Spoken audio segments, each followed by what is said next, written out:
Hi friends, మేమైతే ఇక్కడ నిజామాబాద్లో ఒక పెళ్ళికి వచ్చినాం కదా. మా పెద్దమ్మ వాళ్ళ కొడుకు ఉంటుంది, అంటే మా బావ బిడ్డ పెళ్ళి. ఇక్కడ సాయంత్రం రిసెప్షన్ టైంలో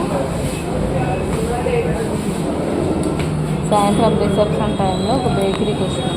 కడుపు అంత మండుతుంది. ఒక సోడా కానీ లింక కానీ తాగుదామని ఇదే బేకరీకి వచ్చినాం. జరుగు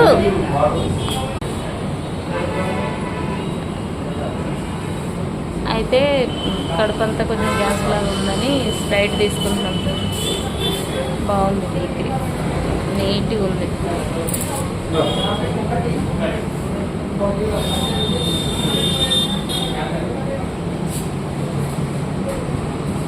కేక్ స్వీట్లు తీసుకుంటే అయిపోతుంది. కానీ ఇది స్వీట్ అవుతుంది, అది స్వీట్ అవుతుంది.